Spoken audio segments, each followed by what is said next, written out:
நண்பர்களே, நேசம் நேயர்களே வணக்கம். நம்ம யூடியூப் சேனலில் வந்து ஒரு நேயர் கேட்டிருந்தாங்க. அதை 2 முதல்ல கேட்டார். அவர் என்ன கேட்டிருக்காங்கன்னா, சளி தொந்தரவு ப்ளஸ் வந்து காஃப், இருமல் வருது, அதுக்கு என்ன அக்குபஞ்சர் பாயிண்ட் அப்படின்னு கேட்டிருக்காங்க.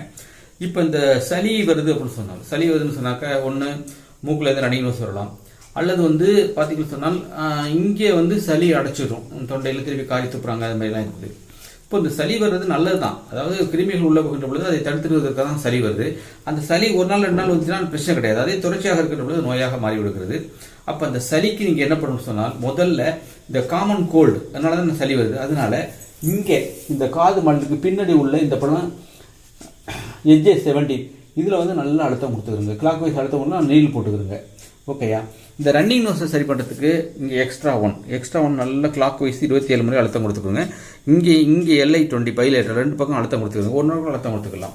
ஸோ இதை வந்து காலை மாலை பண்ணிக்கிறங்க. நல்லா போகுது, நீங்கள் பண்ணிக்கலாம், சரியாக போகும். ஓகேயா? அதை முடிச்சுட்டு இந்த காஃப் இருக்கு இல்லையா, ட்ரை காஃப் அப்படின்னு சொல்லுவோம் இல்லையா, அந்த ட்ரை காஃப் வரட்டிருமல் வருதுன்னு சொன்னால் ஒன்று, இது வந்து 222 இங்கே 222 இந்த இடத்துல நல்லா கிளாக் வைஸ் அழுத்தம் கொடுத்துருங்க. அதுக்கு கீழே ஒரு பாயிண்ட் இருக்குது. இந்த 2 எலும்பு சேர்றதுக்குள்ள இங்கே ஒரு பள்ளம் இருக்குது, அதுலேயும் அழுத்தம் கொடுத்துக்கலாம். அது இல்லாமல் இந்த try coffee very best acupuncture point என்னன்னு கேட்டீங்கன்னு சொன்னால் ST40. ST40 எங்கே இருக்குன்னு சொன்னால் இங்கே பாருங்கள்.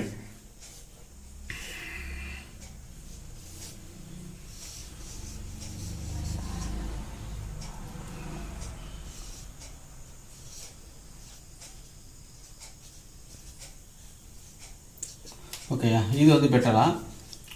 ஸோ இதில் நீங்கள் என்ன பண்ணணும்னு சொன்னால், இது வந்து உள்பக்கம், மீடியல் சைடு உள்பக்கம், இது வந்து லேட்டரல் வெளிப்பக்கம், லேட்டரல் வந்து வெளிப்பக்கம். இந்த வெளிப்பக்கத்தில் நீங்கள் என்ன பண்ணணும்னு சொன்னால், இந்த சைடில் வந்து பார்த்தீங்கன்னு சொன்னால் இதுக்கும் சென்டரான இடம், இந்த இடம் வந்து ST40.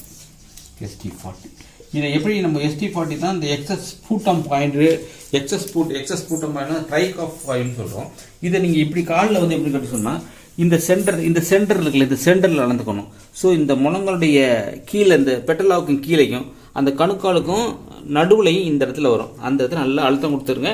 அல்லது நீங்கள் அக்குபஞ்சர் பண்ணிக்கிறீங்க, அல்லது அக்குபஞ்சர் பண்ணிட்டு சொன்னால் அந்த ட்ரை காஃப் வரட்டிருமல் சரியாக போயிடும். இதை செஞ்சு பார்த்துட்டு நீங்கள் கமெண்ட் பாக்ஸில் கமெண்ட் பண்ணுங்கள். உங்கள் நண்பர்களுக்கும் தோழர்களுக்கும் அனுப்பி வைங்க. நன்றி, வணக்கம். சந்திப்போம் அடுத்த வீடியோவில்.